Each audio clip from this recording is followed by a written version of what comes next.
G'day, mate. Checking in here. Scruffy chinwags, Kiwis and Malbs. I'm it. here with my good mate. Drum roll. Jacob Petrossian. Jacob. That's it. Last name's kind of hard. How do I say it? Petrossian. Petrossian, yeah. Petrossian. Why is it Ruben on Facebook? That's my middle name. Okay. Yeah. Me guys. So that's it. Yeah, exactly. That's Spelled the same way too. Yes. Mine. R-E-U. What do you think's the most common way to spell Ruben? Because I get some fucking trouble, man. I tell you. Well, obviously R-U. Yeah. That'd be one of the more common ones. I think that's the common one, eh? Yeah, R-E-U. I mean, I can't think of anything else. Maybe like Rick Rubin. That's with an I-N. I-N. I've had the R-U-B-A-N. Okay, Ruban. I was kind of like, oh, yeah, I'm sorry to anyone that's called Ruban. Yeah, fuck you, Ruban. Cheers. Cheers, man. Here's to some good scruffy chinwags. Some good scruffy chinwags. What are you drinking again? Mojo morning. Was Morning it called? Mojo. Morning Yeah. Mojo. Yeah, here's to a good evening. How is it? It's good, man. Yeah, it's nice and herbal. It's like, I don't know, like a exotic peppermint. Okay. Yeah. Interesting. I'm pretty green. Yep. Through and through. Slice of lemon. We've got a lemon tree outside. Oh, it's fucking mean, it's eh? like the best thing to have, man. Do you have anything at your place? Yeah, I've got peppermint growing. I've got coriander and. Did you like plant it yourself, or was it just so happen? Oh, it's just in a little pot because I'm in an apartment. Oh, too true. Yeah. Where do you live in Melbourne? West Footscray. West Footscray. Yeah. So that's in the western suburbs. It's the inner west. Yeah. How close are you to the city? To the city, about 20 minutes on the train. Oh, it depends what you mean by the city. Like if we're talking Flinders Street Station, 20 minutes. Yep, that's what we're talking. I reckon Yeah. that's the best way to judge it. You could talk Southern Cross. Yeah. But I feel like Flinders is. Yeah, that's the city. centre. That's the mecca. You could go Melbourne Central though as well. Yeah, You know what I mean? yeah. Even though that's like it's central, but it's like spin-off central. Yeah, it is. It is. Yeah. Flinders is the hub, isn't it? It's It the hub is, of all yeah. the train stations. Everything goes to Flinders, it seems like. Yeah. It goes there and then to the other, wherever the fuck else it's going. Yeah, exactly. Like, yeah. It's good for if you're going to the Dandenongs. Oh, yeah? Yep. You've been down there recently? Catch the Belgrave train. Went there for the first time beginning of July, so yeah, and actually nearly 2 months ago. What is that? It's just a hill range. I was going to say mountain range, but it's not quite high enough. So we're out west. Where is this? Dandenongs? Dandenong. Dandenong. Very far out east. Right. Yeah. East. So how far of a trek was that on the train? From West Footscray, I think it was like an hour and a half, an hour 45. Yeah, that's not too bad. That's pretty good. Yeah. Yeah, that's pretty. In the grand scheme of things of Melbourne, it takes me an hour and 20 minutes to get to work down in Elwood. Yeah, for sure. You know? Yeah, that's the thing. It's kind of normal actually to do a commute like that. Like, man, people coming from Geelong to Melbourne, bro. like, it's actually fucking trippy. yeah, Because back home, we live in a little country area, little towns. and it'd be like a 10-minute drive to one of the nearby towns, and I'd be like, Yeah. oh, fuck that. And it's like, no, it's like 20-minute drive. No, that's too far. Yeah. You know, 10 minutes. All right, I'll just do it. I might do that. Yeah, you know, But here here it's like an hour one way. Yeah, sweet. That's just what you do. That's you've got to. Yeah. You've got no choice. That's what it is here. No, exactly. Unless you're lucky enough to, work close to where you live. Why do you think we accept that though?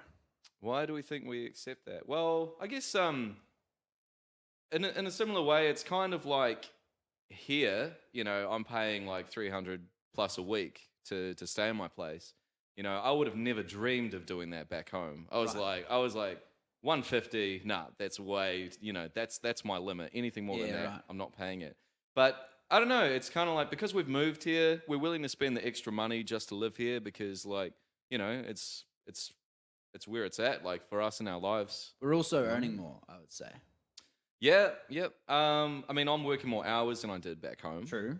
Hourly wage back home was a little bit better. Right. So wait, where's home? Let's just Christchurch. Another New fucking Zealand. Christchurch. Yeah, that's the one. Can't and get away from and it. I'm from Christchurch. I'm not from one of these little towns, on the outside. Bullshit outskirts. Things. Hate those people. What are those places? I know, right? So how long have you been in Melbourne? I've been in Melbourne for nearly 15 months. Okay. Yep. So I moved over in June Same as last year. me, bro. Oh, I was March last year. Okay. Yep. Pretty similar. I came here in March on holiday. Well, not really on holiday. I came for Download Festival, Okay. which was just for the weekend, and then That's a big old metal festival, yeah. it sure is. Yeah, Was it good? It was awesome, man. Yeah, it was wicked. Yeah, got to see Gojira live, which was sick. Got to meet them. Come in my pants, bro. Yeah, I Gotta know, meet right? them. Yeah, got to How? meet them. Like at Download Festival, there's usually signings which happen like from time to time, just in a tent. And yeah, so they were doing it at that time, and we happened to be like the last people in line, and like yeah, boom, just got it done. Nice. Nice, man. Who was were they your favorite at the festival? They were definitely up there. Yeah, definitely up there. It was a bit of a dream of mine to see Limp Bizkit in Australia. Is that right? It sure was, yeah. Because Word. I've actually seen them before in Austria, Chocolate starfish. and hot dog flavored water. And I've never been to a festival where the crowd is so tame. Oh, This really? was in Austria. one? Nah, the one in Oh, Austria. Austria. Yeah, because I I mean, thought they were quite into their metal over there and whatnot. oh, they're into metal somewhere. Like, man, Everywhere, I like guess. probably the worst thing that happened at that festival was that so I was watching Metallica, right? My favorite band of all time. I've seen them for the second time. And I'm singing along, and the guy in front of me, he just like taps me on the shoulder. He's like, "Hey, can you stop yelling in my ear?" Oh, buzzkill. And like, you know, that was like my third day in Europe. So I was like, okay, is this just like etiquette in Austria? Or is this guy a douchebag? Like, Yeah. I wasn't And sure. what do you think now? What do I think Hindsight. now?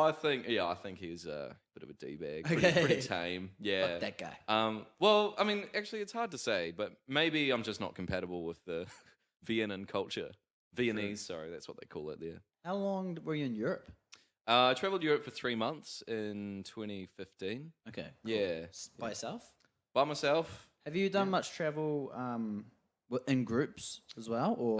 Not really in a group. I've traveled with like, say, like a partner or whatever. Okay. I've done that, but I went to the States for 10 days in a Okay, group. yeah. That was in 2016.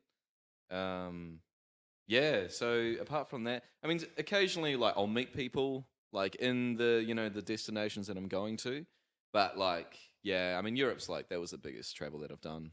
Let's talk about that for a sec. Travel and solitude. Travel and solitude, yeah, Kinda. yeah. Let's go for it, yeah. But what do you reckon? How do you think it changed you? What were your thoughts, feelings about the whole experience? Gosh, how did it Well, change me? Trying to separate it from the places that you were going. Yes. More the actual just voluntarily going into the chaos. Yeah, the motivations behind it. yeah. Yeah, for sure. So I guess what really broke it for me was end of my first year of jazz school. So that's like 2013. Okay. I saw the movie Into the Wild. And Banger of a bro, movie. that broke me. It's a banger. Like, on the oh my brink. god, it's a banger, man. Like, seriously, I remember like I was working at Bunnings at the time, and I came home from I was working night shift, but their night shift at the time was sort of like late evening shift. Yeah. You know, so like, yeah, finish at 10 o'clock, and then we watched the movie probably about half an hour after that, and before watching the movie, I could have been like, yeah, I'll go to sleep. But here we finish it like, close, like just after midnight. And I'm just like to my friend, I'm like, hey, do you want to go for a walk? And we lived like 15 minutes walk from the forest and from the beach. So that was like us for the next couple of hours. If anything will make you want to go travel by yourself, it's that fucking movie, It's man. that fucking movie, man. Yeah, holy shit. It's a goodie.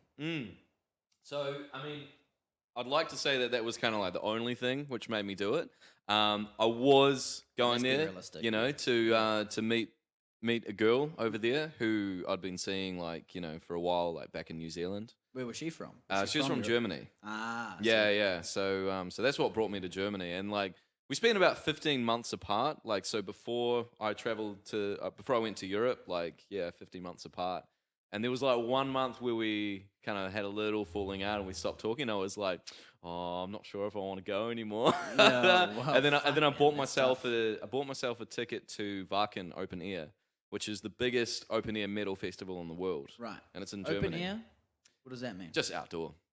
Yeah. So the biggest outdoor Yeah. metal festival. Like that was nuts, man. Like you know, most festivals I've been to, it's like really for the music and stuff. And Wacken is like it is for that. Great music, But experience. it's a culture experience, man. It's like if heavy metal had a country, like it was Wacken. How many people would go to that?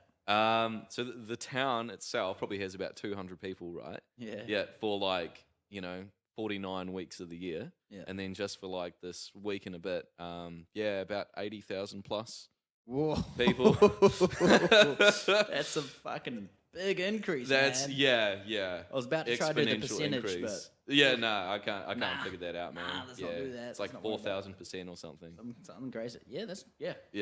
I think so. Yeah, something like that. Yeah. Anyway, traveling Europe. What's coming? What's happening there? Yeah, so I haven't been there. I guess like probably the first thing I would think about would be I definitely had to face a lot of boredom. Because like I guess for the most part I was definitely going there to hang out with people and spend time with people. And yeah, in a way my life leading up to it, like the 2 months or so before going to Europe really I don't know. I think I was just sick of the job that I was doing at Bunnings at the time, and I really wanted to. I just released an album with my old metal band. Okay. And unfortunately, we kind of fizzled out like very shortly after. Right. And I was kind of like hanging on to that, you know. I was like, I'm quitting study. I'm gonna leave this job because like I just want to go all in with that. Chasing. And then the band stopped. You know, and then I'm just like, yeah, what do I do with myself? And run away and figure it out. Yeah, pretty much. Yeah. I wrote a song, like it took me a couple of years to finish it, but it's called "Running Away to Find." Right. And it's basically about that. That's what it is. Yeah. Can we find that anywhere? Unfortunately, not yet. Not yet. It's in the work. I'm saving it for a special occasion, whenever that's going to be. Cool. You know how it is, like, you know, songs kind of they see the light in their own time. For sure. Potentially. It's a long, drawn-out process. Just before we move away from Europe. Yeah, I know. We gotta stay on this, man. I'm deviating. What was the coolest place you went to in Europe apart from this festival? Yeah, coolest place I went to. I loved Germany. Like I really. Could you be like a specific city? Or town? I could probably say Helmarshausen, which is like a tiny village about 2.5 hours north of Frankfurt. What's the buzz? What's going on there? What's the buzz? Well, that's where my partner at the time, her family lived. Okay. Yeah. So like I really found a sense of family in this faraway place where, you know, I hardly spoke the language at the time. Yeah, right. And I met a lot of friends, like friends of my partner. Yep. And I mean, all of us are still in touch to this day. Good. And I mean, what kind of like indirectly brought me there in the first place was a good friend of mine who's from Helmarshausen. He was actually on exchange in New Zealand about 2010, and so I met the people, like I met his friends, like, you know, eventually when some of them would come to travel in New Zealand, drop over, crash on the couch. Yeah, pretty much. Yeah.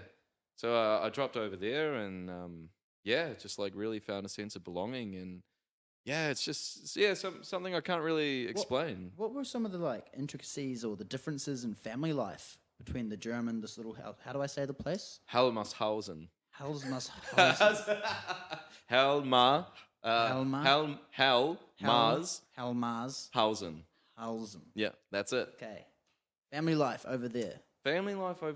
Was there many like noticeable differences or dynamics, chemistry different in the German family compared to a Kiwi or an Australian family for that matter? Yeah, kind of hard to say. Customs? Like family dynamic, because the only time, I mean, like, you know, just hung out with my girlfriend's family. Yeah.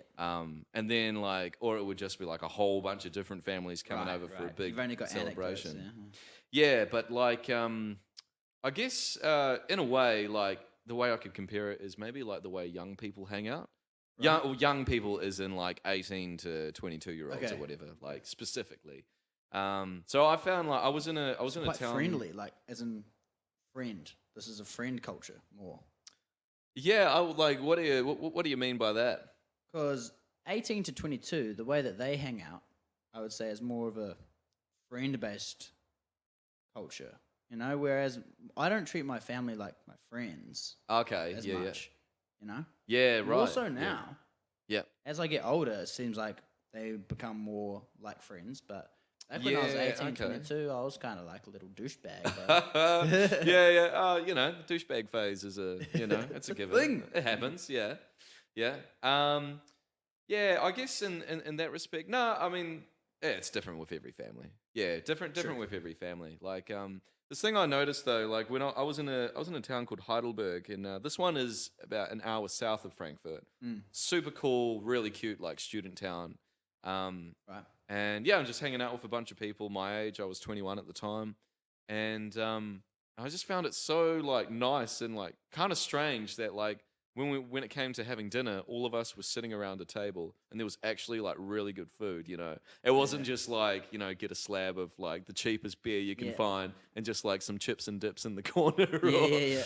or whatever. It was like proper fucking 3-course meals and It's interesting you say that. We've just started doing some group dinners around here as well. yeah, And, awesome. Yeah. there is something about sitting around a table. Yeah. And I think a lot of it comes to a point of comfort because Mhm. I don't know about you, but we kind of did that when I was growing up a lot. Mm-hmm.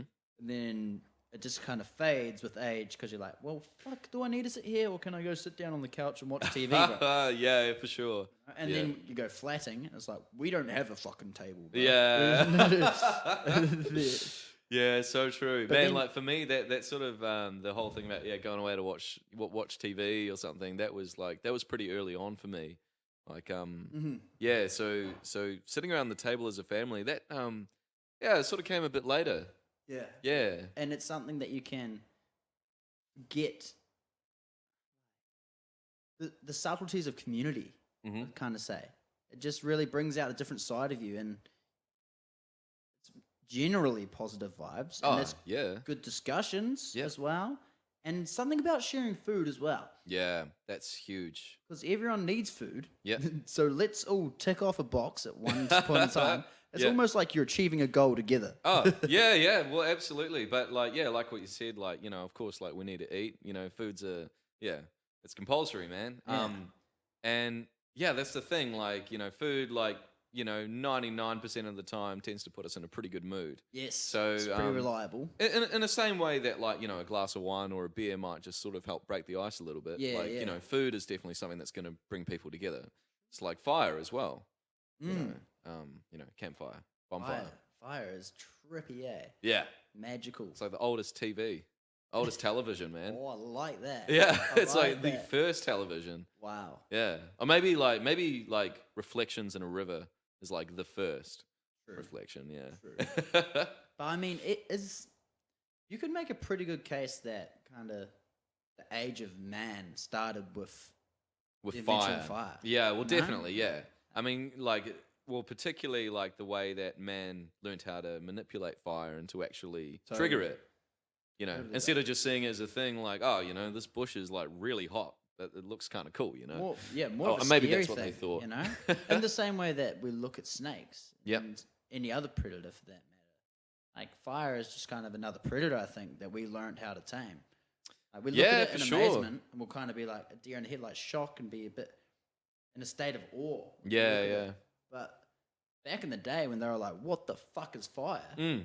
Imagine seeing that shit like ripping down forests. And you got no idea that water is all it takes to put it Yeah, out. yeah, Like, yeah, who would have thought? And it's alive. It's moving. It's growing. You would actually just treat it as like another fucking animal. Yeah. You know, A living entity. that thing's gonna kill me. Yeah. And then we somehow learnt how we can actually manipulate that thing. Yeah, exactly. It's either going to kill you or it's going to comfort you. Yeah. Yeah. Just like food, right? True. Just like animals. True. Yeah. True. It's just amazing on that food front as well. Like Yeah. when you say kill or comfort, like it seems we're overindulging in food now, which is leading Definitely. like from a point of too much comfort, it's leading to the other end of the spectrum, which is going to kill. Mm. Yeah. God, that sucks, doesn't it? It's going to, like, I mean, it can, it can like, literally kill you, or it can just kill you by paralysis. You Yeah. know? Like, you're too comfortable and, like, you can't do shit because you love your food too much. Yeah, bro. Yeah. Fuck, man, people, such an easy trap to fall for. Oh, man. And I'm pretty guilty of it. Like, I've got, like, I don't have many addictions in my life. But Yeah, right. one of them is definitely food. Right. Yeah. feel But ya. like, when I'm talking like cheap food or whatever, I have to take a step back and think like, nah, that's pretty good, man. Like I'm talking like peanut butter and honey on sourdough bread.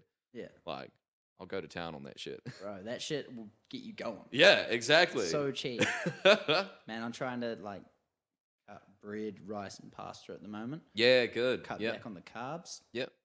It feels That's good, man. all good. I've done it before. Yeah. Yep. I don't know if it's placebo effect though, or if it's actually good, but Yeah. it seems to be going pretty good. I'm Yeah. also kind of fucking with a little bit of half-ass fasting.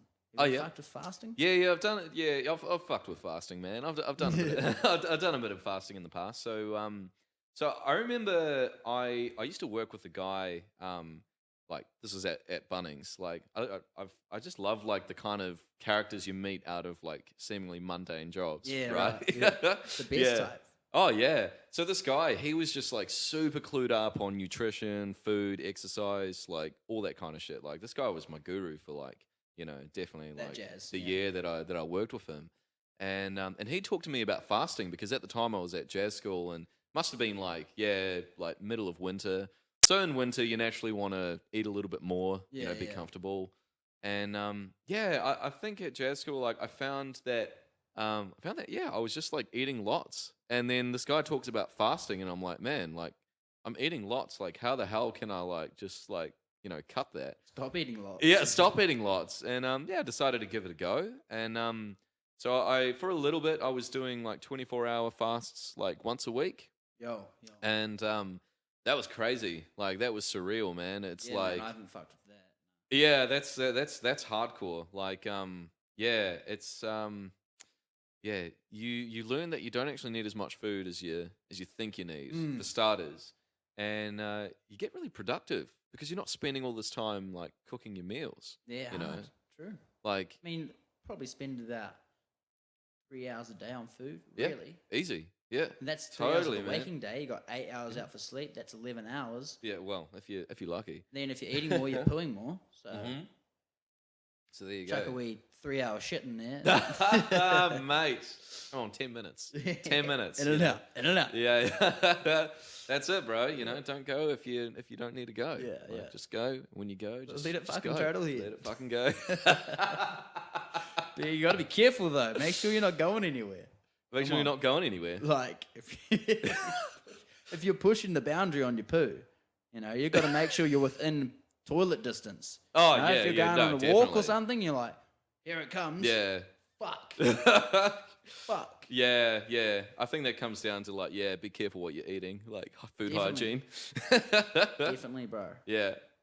And that just goes back. All those foods that do seem to cause obesity probably do lead to fucking worse poo as well, I'd Oh, say. yeah, definitely. Well, like, I mean, I'm not very clued up on like, being a poo detective or anything like that. But Bullshit. But okay, maybe a little bit. But man, you can like, you can really tell like how your food, like resonates with your body just by like the poo that you're doing. Totally. I mean, you gotta make sure you're drinking enough water as well, which is highly water. overlooked. Another trippy thing about water, though, too much of it can fucking poison you. Yep, absolutely. Because you drown. Like, like yeah. Doesn't it like start clearing out? Let's ask, hey Google, how does water poison you? By being poisonous? I don't understand. Yeah. Okay. Well, I'll tell you a story actually. So I hope Google's not listening. He is. Yeah. always Well, listening. in my brief time in Austria, I was in Austria for about 5 days, and on the last day, or one of the last days, we went to a brewery like near the Hungarian border, and during World War II, a lot of the waterways were contaminated, Right. so people just like started drinking way more beer. Because Yeah, like, right. when you in order to make beer, you kind of have to treat the water and, make sure it's clean and like, I don't know, do you like boil it? I don't know how to make beer. Yeah, I'm not going to yeah. pretend I do. But anyway, drinking water would kill you, but drinking beer wouldn't. Because it's already been processed and stuff and got rid of all the toxins. Exactly. It's gotten rid of all the toxins. So, I mean, I thought like, when I learned about that, I was like, well, that's probably like another big thing why beer is just such a massive part of the culture over there as well. Right. because it was the one That's thing true. that wouldn't Just kill you. during that time, and it would have got because I'm sure that alcohol, propensity towards alcohol is probably a lot genetic. Oh yeah. Oh, with like any kind of foods. Mm. Definitely. Like I don't know the word. It might be like so like Asian people, why their diet can consist of a lot of rice and they don't put on weight or get diabetes like a lot of Caucasian people would, is because they've got an enzyme in their body which helps to Break it down. break down the carbs like so much more. Do you think that just goes back to what your parents are eating whilst you're in the womb? So that's what you're living off. Oh, and that's then one your thing. Body just And then it goes back to adjusted what it. their parents ate and what their parents and ate. so on and so on. Yeah, that's it. Exactly. Dominoes. Yeah. So like if you've got And the like a same with beer pretty in that matter. broad genetic makeup, you know, if your family come from like, you know, all sorts of different parts of the world, then you're going to be pretty compatible with like lots of different kinds of foods. Yeah, hard. Adaptable to a lot of different cultures. Yeah, 100%. Which, in saying that, we probably all are kind of like that. Our fucking roots go fucking deep. Yeah. I don't really know where my ancestors are shitted from. But Oh, mate, get on it. no, I should have. It's good for you. Yeah. You? Do you know? Yeah, I've got a pretty good idea. Luckily, my my dad's side of the family have been really onto genealogy Right. and stuff like that. So That's yeah, where it's genealogy. Yeah. I'm a bit of a fruit salad. Yeah. so my mum's Russian Jewish. Like she comes from Ukraine, Yeah. which at the time was USSR. Yep. And her family are just like, you know, Slavic and Jewish like through and through Right. for centuries, you know.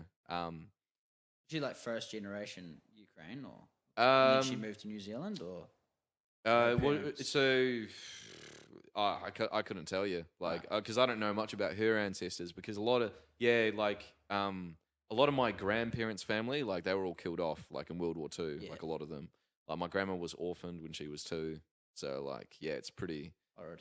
brutal. Yeah, Mm. yeah, definitely. So, yeah, I don't know too much about that, but they, you know, mum's family, like, they traveled to lots of different countries, like, to find better life. Okay. Because like it was still the Soviet Union when Yeah. they left. They left in 75. And that was all under communism, right? Yep, all under that. Yep, and The gulag. they had like they had no idea about the outside world. Like sometimes they'd go on summer holidays right, to eh? like really like far corners of Ukraine, and they'd get glimpses of radio from like another country, and they'll be like, "Whoa, Which would what's be this?" illegal.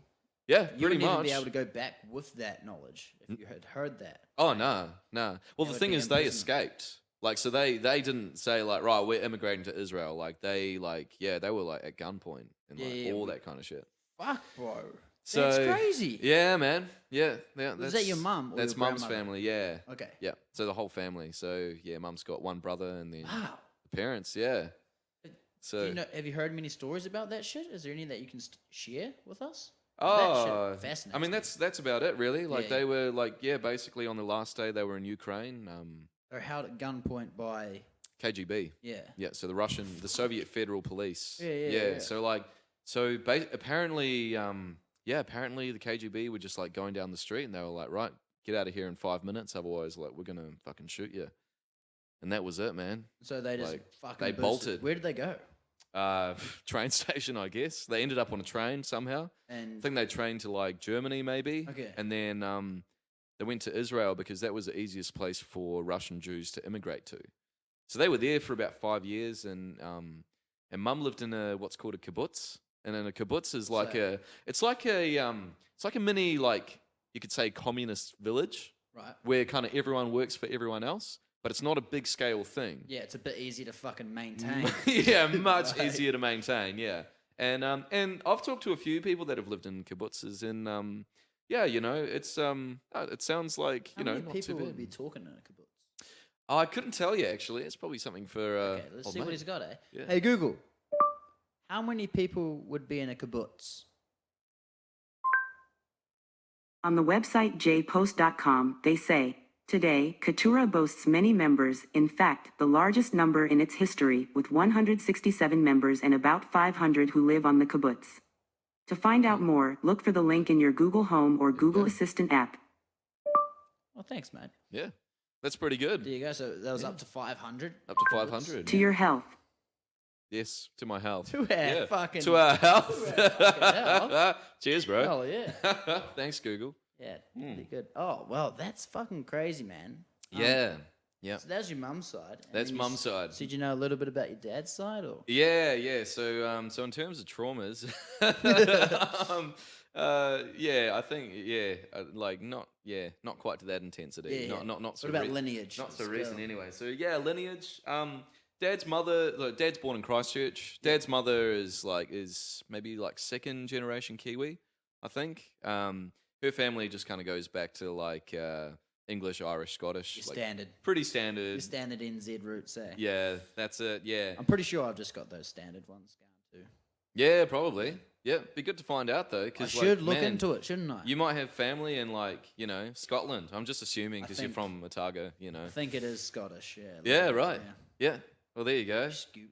Yeah. So my should be playing granddad bagpipes. those. So what's yeah? Well, you'll probably find you'll pick them up and boom, you can just play them.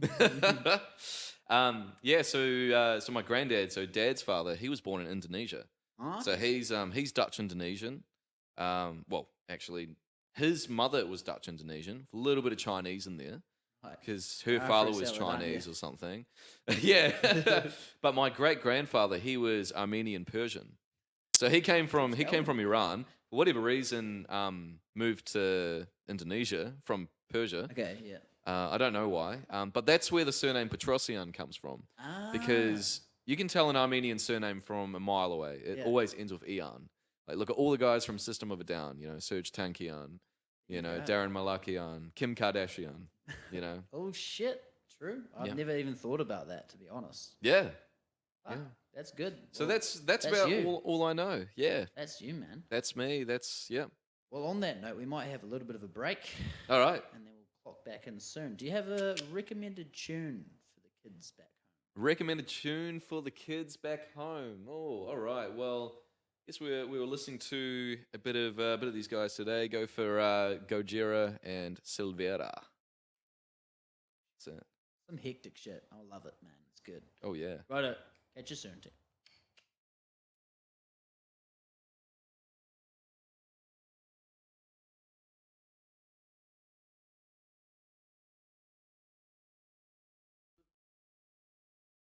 Boom.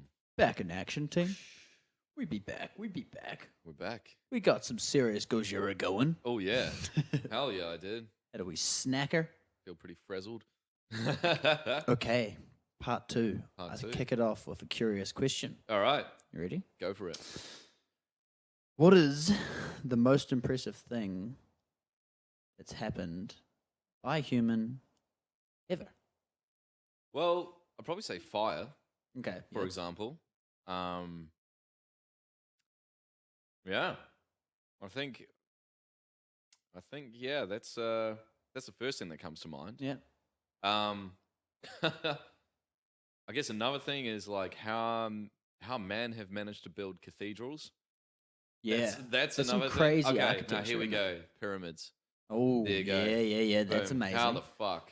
So architecture in general, you could almost make it broad. Yeah, architecture. Yeah, no, pyramids are too much, eh? Like, I don't even fucking know what's going on there, and I don't think many people do know what's going on there. I know. Was it humans? That's the crazy thing. Like, that's the That's the immediate real question. crazy thing. Like, oh my god. Let's avoid that wormhole. Let's avoid it. Yeah. I was No thinking, red like, pill there. the internet's pretty crazy, bro. That's a crazy Yeah. invention. That is Electricity?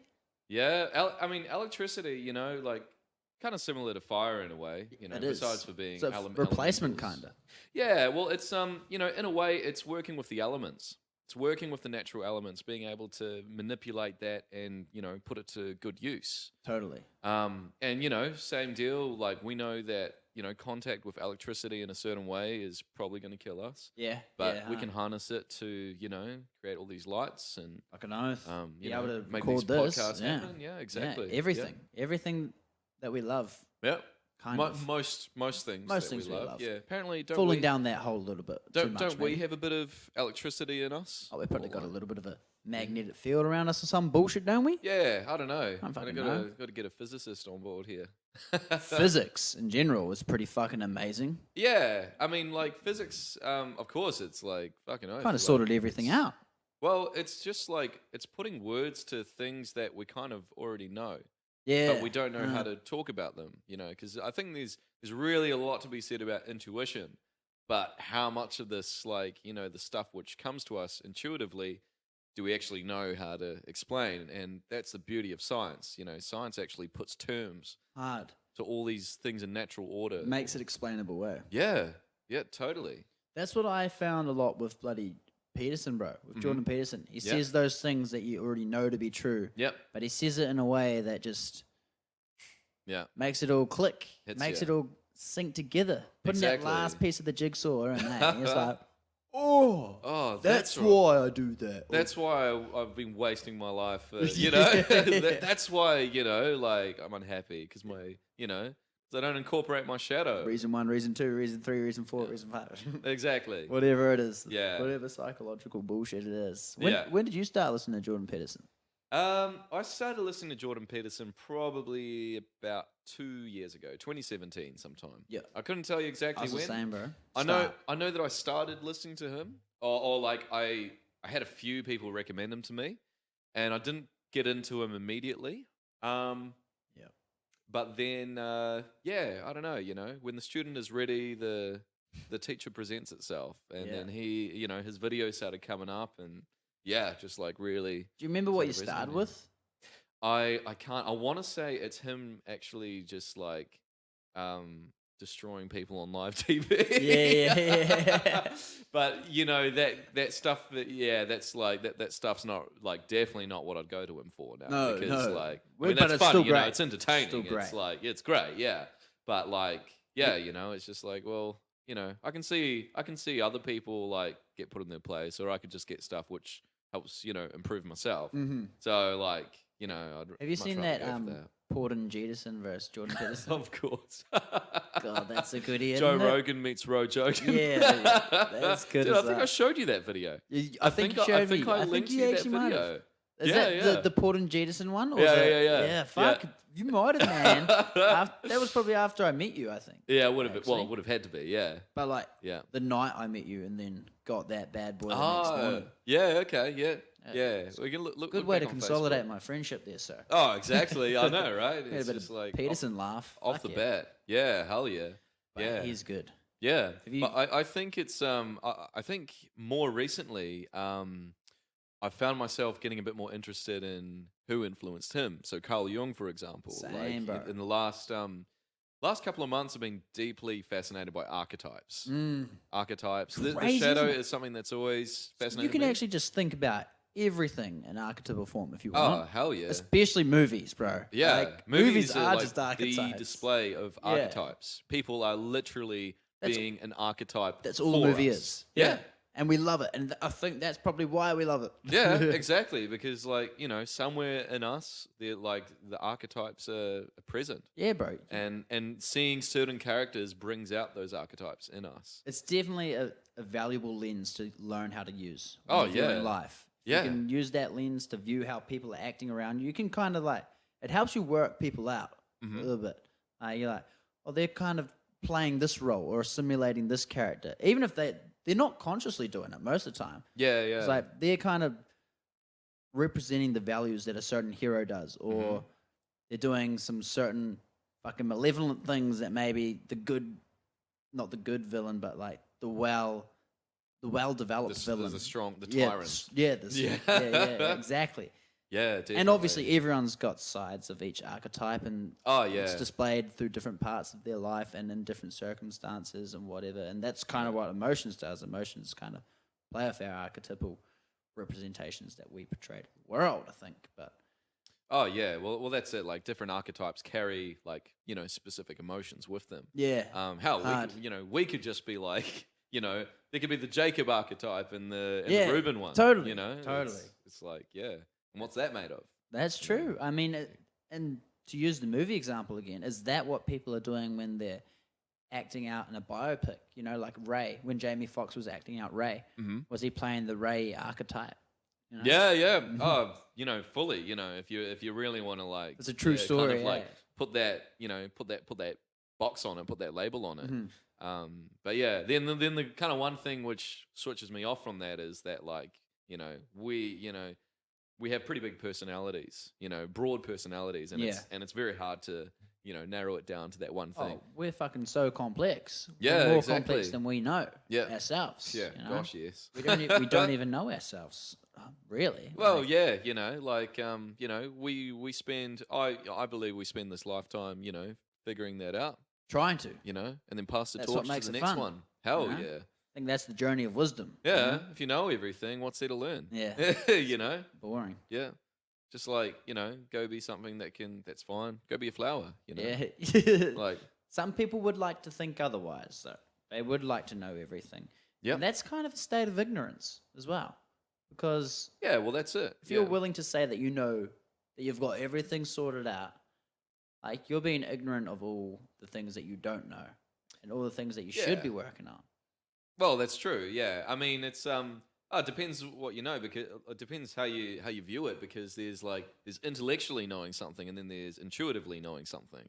And you don't have to intellectually know everything in order to be intuitively sure about things that just feel right, or that just seem right, or I think that's that kind of balance between knowledge and wisdom as well. Yeah, definitely. So I would say like wisdom is like more of that intuition. Yeah. Yeah, same. for sure. I would say that more learned from experience rather than out of a book. Yeah, absolutely. Yeah, because They both have value and both should be incorporated into being. But well, yeah, because the thing is, like, if you're going through a book, like, it's very rare that you're going to take in everything. Certain parts which you kind of glide past, like maybe you're not ready for them. You'll read that same book again in like a year or so, and like boom, that's the one passage that hits you. yeah, bro. I mean, that's what I get with fucking Beyond Good and Evil. Yeah, Nietzsche, nice. like, Yeah, cool. Yeah. That's why you can just always read it. Yep. Whenever you want, and it's in just like short segments. Yeah. Even though Okay. it's difficult language and whatnot, but you can pick it up, open it up, and just be like, "Did that click with me today?" No. Yeah, Not cool. today. Yeah. I was reading a book for a couple of months earlier this year called The Daily Stoic. Okay. Yeah. I think the author is Ryan Holiday or something. I think that's his name. And he basically just condenses like teachings from like Aurelius, Seneca, Epictetus. Okay. And it's just like literally daily passages. So, it's like Nice. August I like that. 27th. And the brilliant thing about this book is that every month is a different theme. Right. And it's Right. it's 66 pages. That's So literally just one limitless day, content, eh? one page for every day.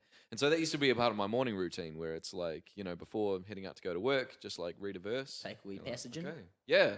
And then when you come home, you read the same passage, and boom, your life's How changed. big would they be? Like a page or? Oh yeah, just a page. Yeah. That's Man, solid. even a few sentences. And Yeah. usually how it is like it's got the quote, or it's like It's like having a quote of the day.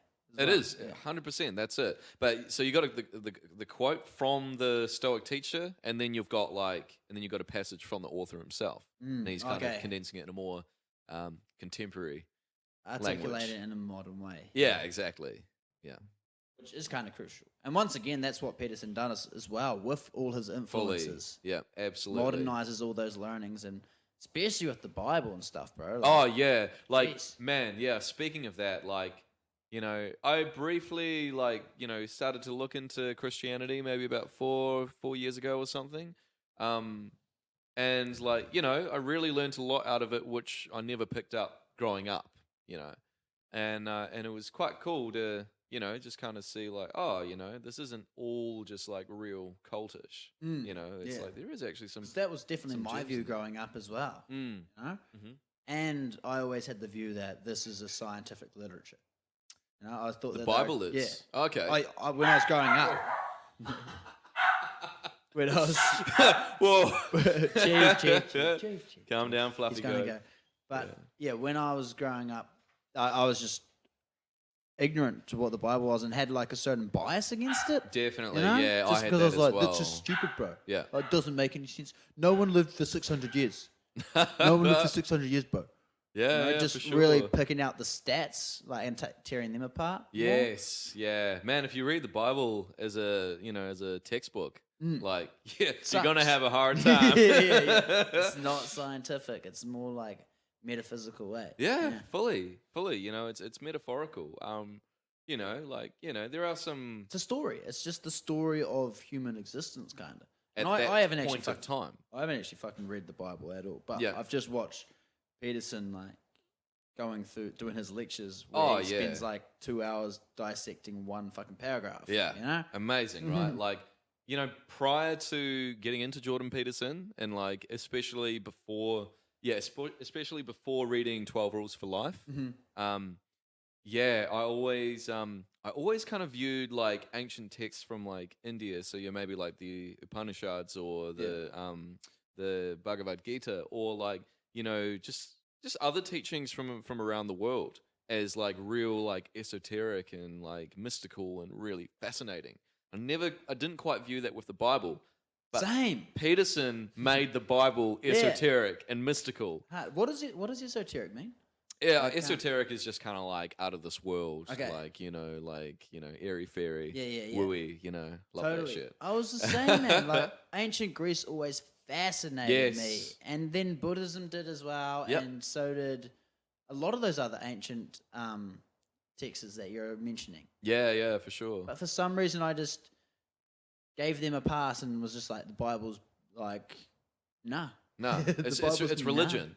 Yeah, You know, it's not- hard. Yeah. Rather than it being a ancient piece of art Yeah, in a way. Absolutely. It's a religion, Yeah. But what is the difference, really?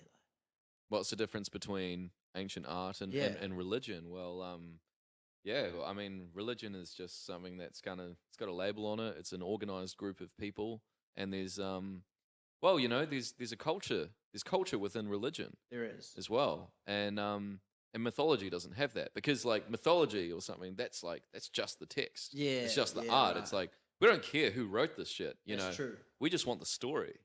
But the Bible, it's see, if the Bible didn't have any religion attached to it, it'd probably be exactly like mythology. Yeah. You know. Which is probably, I'd say the Bible's moving more towards that as well. Christianity's getting, the numbers are dropping. And I don't know if that's a I good don't thing or know. a bad thing. Yeah. Well, I mean, we've definitely seen, and Nietzsche writes about it, that we don't need God like we did. When I say God, I'm talking about the whole idea of it and clinging to a faith and all that kind of stuff. And he proved in that. Well, he talked in the early 20th century that culturally we don't need it anymore because more people have access to information and they can reach their own conclusions and stuff like that. In saying that, there's still a few cultures, quite a lot of cultures around the world that do, hold religious values very high. I mean, the Pacific Islands, Central America, Yeah. a lot of African countries, Yeah. and then you've got Islam in the Middle East, and Yeah. so maybe I would say I mean I don't know the numbers of Christianity dropping or anything like that, but then there's these modern churches, the super churches where it's Jesus is cool, and it's kind of hip to be Christian, Yeah. and that's a thing of its own, and maybe that's not as widely publicized or whatever, but I would say it's it's evolving, Definitely evolving. yeah, definitely evolving. Well, let's see what Google has to say. Hey, Google. How much has the numbers of Christianity declined over the last 50 years? Sorry, I'm not sure how to help with that yet. Wasn't sure how to word that. Forbidden Do you think you could word that in a better way? Word that in a better way. Hey Google, how much has Christianity declined in the last 50 years? According to Wikipedia, Christianity is the largest religion in the United States. In 2016, Christians represented 73.7% of the total population. Nationwide Catholic membership increased between 2000 and 2017, but the number of churches declined by nearly 11%. Okay. Well, then it sounds like it's still pretty prominent. It's pretty prominent, but from that, from that, I got that the churches are dropping, the buildings are dropping, but maybe more people are filling Associated those. with the faith. Yeah, more people associate with the faith. Well, I've heard an interesting thing. So a good friend of mine from NZ, he traveled around Germany in the late 90s, and he would ask people hey, are you religious? and they'd say, yeah, I'm Catholic or I'm Protestant or Christian or whatever. And then he'd say, do you believe in God? And they go, well, no, of course not. Right. Right. So, They're there's- adopting the value system rather than the belief in the omniscient being. Yeah, exactly, yeah. Which, yeah, it's like, I think that's the point. yeah, I I reckon mean, that's a better way to do it. well, yeah, it's interesting. Like, which I way do you wouldn't- go? Do you believe in like the omnipotent, Yeah. omnipresent being, or Yeah. do you like adhere to the, the social Yeah. structures? Are you a fundamentalist or are you just believe that Are you those a mystic? values? Yeah. Because like Christianity's obviously had a massive impact on the Western world Oh, and the totally. values surrounding it. Yeah, yeah. So in that sense, is everyone a little bit Christian from the Western world? Just because our kind of value structures are built from that. Yeah. Well, I'll tell you what, like the one probably the main thing which actually stopped me from becoming a Christian was when I sort of thought about it and I was like, okay, well, Jesus apparently existed 2,000 years ago. And but what happened before that? Yeah. So this has been present in our world for 2,000 years, give or take. Like what was truth before that? Wasn't it the First Testament? Like, isn't that what they say? Wasn't the Second Testament when Jesus came and then the First Testament was before Jesus? Is that right? And that's why Jews are different to... Yeah, probably. I don't know. I mean, I've mostly looked at the New Testament. Okay. I haven't looked into much about the Old Testament, but yeah. Hey Google, when was the Bible written?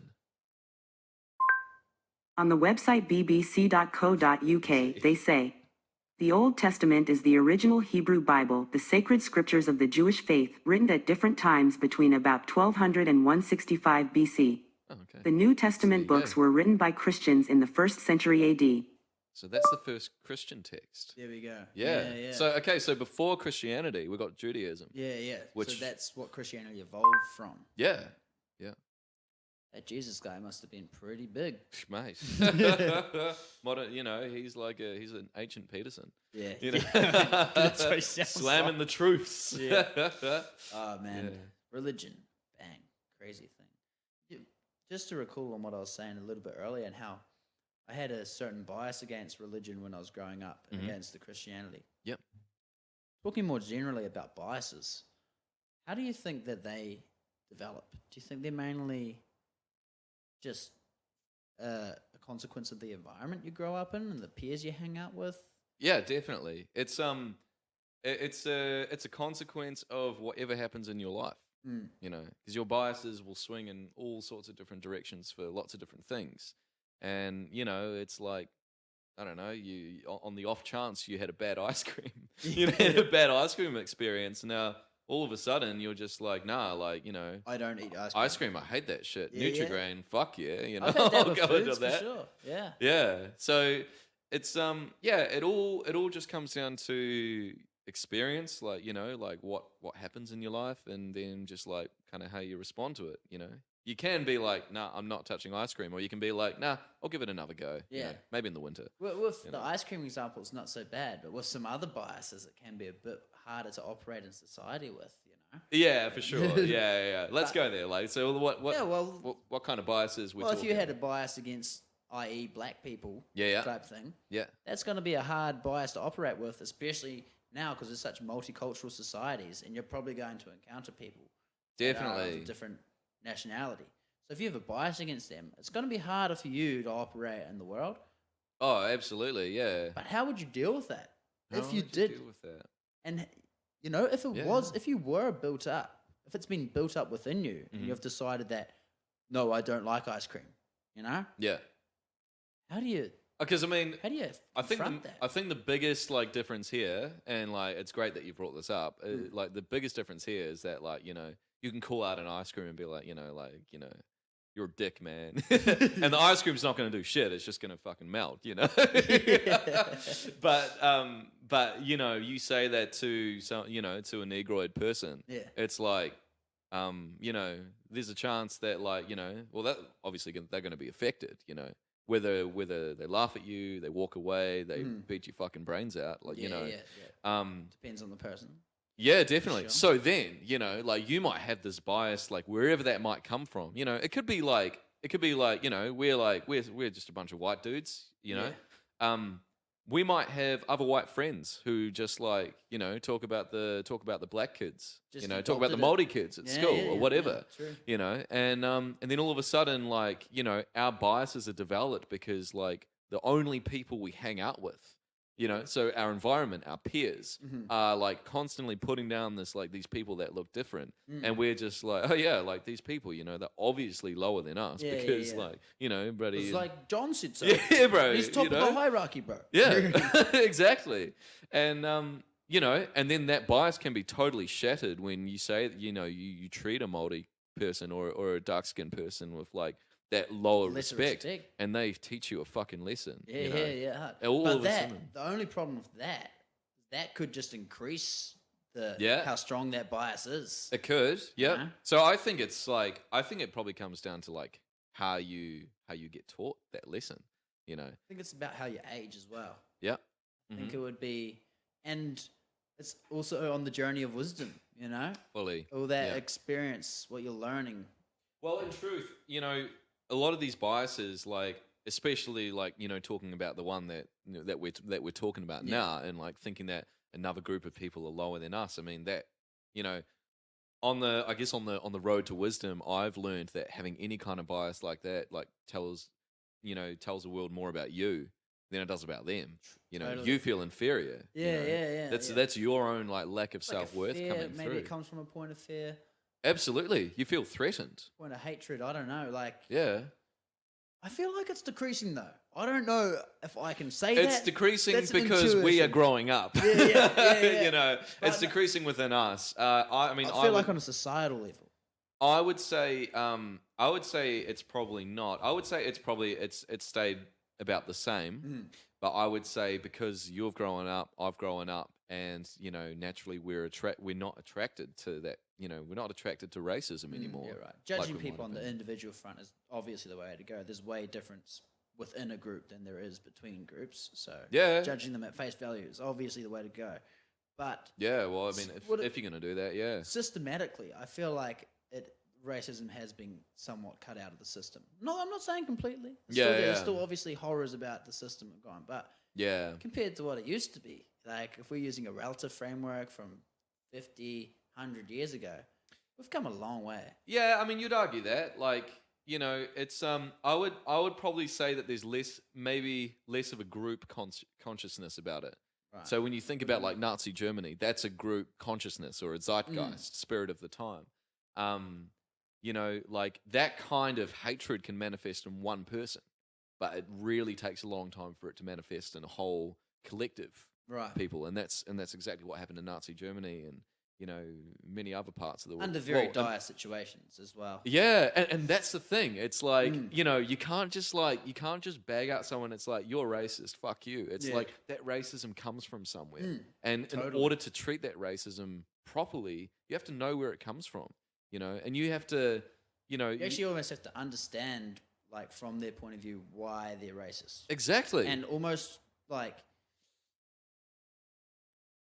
just try understand their point of view rather than Yeah. condoning it. fully, 100%. Like, you Doesn't know, make it okay. No, I'm not saying it's okay, but understanding anything is better than condoning anything before you try to fucking understand it. You know, yeah, you got to and look at things through other shoes. And it's far better than condemning it as well, pushing it under the Yeah. rug and, you know, pretending it doesn't exist because it's like, it's always going to be there.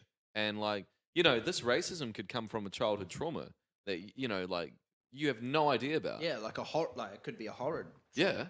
Yeah. Absolutely. Yeah. So like compassion, man, like that's the way to, you know, get to the bottom of that stuff. And Yes, it can be. But that can also be infectious as well. You know, over compassion can be a thing, I would say.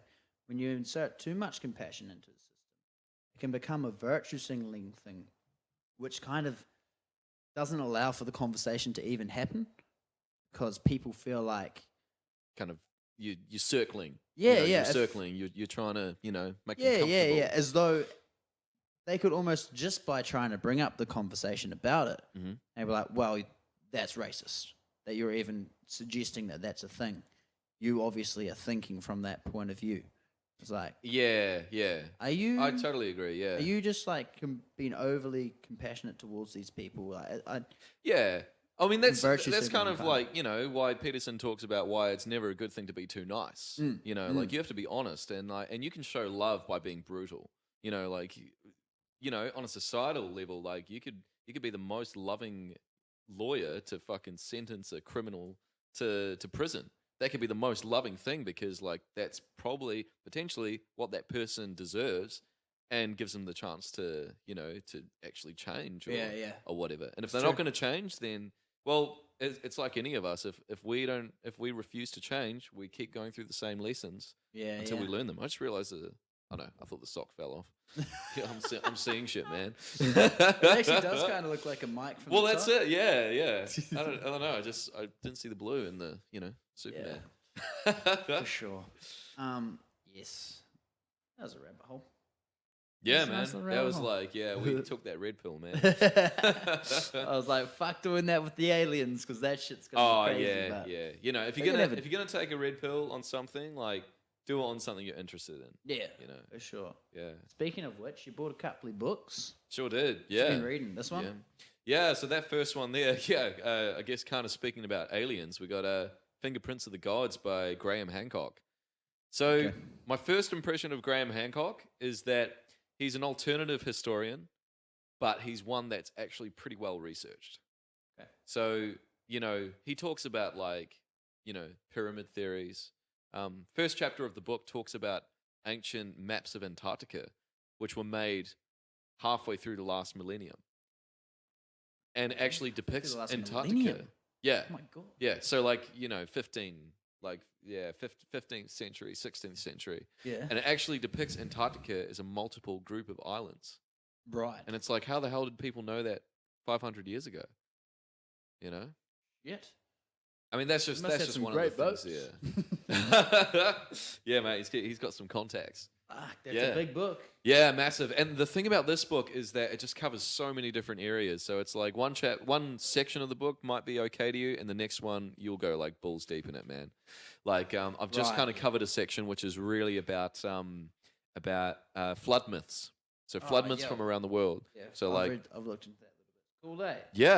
yeah. What book? This one.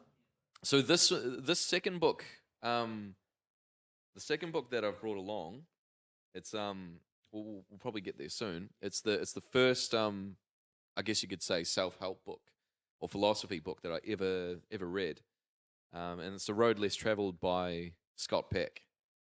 So I guess it's a pretty The fitting New title. Psychology of Love, Traditional Values, and Spiritual Growth. Boom, get it in Written, you. Sorry, so what was it? 1978. 1978, yeah. So I read it about 5 years ago, early 2014, Okay. and cool. and that's what got Pivotal me started. moment? Yes, it was a Ah. very pivotal moment. That was the start of your journey. That was it, man. Yeah, That's and cool. and it was I just found it in the garage of a house, and I thought, hey, this is kind of cool, and I was ready for it. Mm. Yeah, And then it just clicked. yeah, Nice, man. Yeah. Well, I'm keen to give it a read. Love me some philosophy. I Yeah, don't know bro. what was the kicker for me. Realistically, probably Peterson. Yep. Like, who really pushed it into play. it Like, I home. loved Greek mythology for a long time, and that kind of there is a philosophy behind that in a sense. Oh, but absolutely. Well, that's Plato. it. I did some Plato and stuff. Yeah, cool. Yep. Did some samurai culture. Oh, and how the nice. philosophy behind Yeah. that. Yeah, I've got a few books on some samurai culture, so Yeah. I'll be getting that, Some crazy shit. getting into that soon. This is pretty crazy. Yeah, what's this one? A history of religious ideas. Oh, So there's three I like it volumes. already. There's 3 volumes. Yep. And so this is from the Stone Age to the Eleusinian, I don't know how to say that word, mysteries. wow. Yeah. I like- wow. Yeah. Bro, feel free to. I'm keen on I've that. Like, folded a lot already. of pages That's all right. because they were the interesting pages. Oh, yeah? Yep. But I also took notes. I found it to be quite tedious, the reading itself, but Okay. also amazing. You know, like Yeah. Is it pretty like textbook like or? It's pretty textbook like. Yeah, Yeah, that's okay. the thing. Yeah. But fuck, Yeah, fascinating stuff. And that when you see the flood myths, like this has a whole, pretty sure this has a whole chapter on the flood myths and just how it's everywhere. Like the flood myth is fully. everywhere. Yeah. Does it talk about like where they came from? Yep. Yep. Yep. Yep. Anything about the last ice age? The last ice age? Mm. Not off the top of my head, man. No, Can't okay. remember. Yeah. But I can't remember exactly where the flood myth part was, but I'm pretty sure it's in there. It's in there somewhere. Yeah, Yeah. yeah. Yeah. Ah, awesome, man. Yeah, deeply fascinated by religion. In fact, the name Jacob apparently refers to, Jacob in the Bible basically being the guy that like tested God. Yeah, Or that's tested right. Satan, or whichever perspective you want to look at it. Yeah. Jacob apparently means one who wrestles with God. Yeah. And like Yeah, far yeah, out, I man, have without heard even that. knowing that, like that's been a lot of my life. Yeah, you know? right. Like I grew up in a so my parents are Mormon. My Okay, parents are Mormon, and I never got into it. Like I was too young, and then one day my brother, who's 5 years older than me, he just comes up to me one morning. He's like, "I hate God." Jacob, do you like God? I must have been about 7 years old. Yeah. And I was like, well, whatever he thinks, like I'm going to think that. I was like, yeah. How much older no. is he than you? 5 years. Okay, yeah. Yeah, so His I'll- word is the law, bro. Yeah, exactly. 100%. Like same with music taste. But like, yeah, he said that to me and I was like, oh, okay. Like, yeah.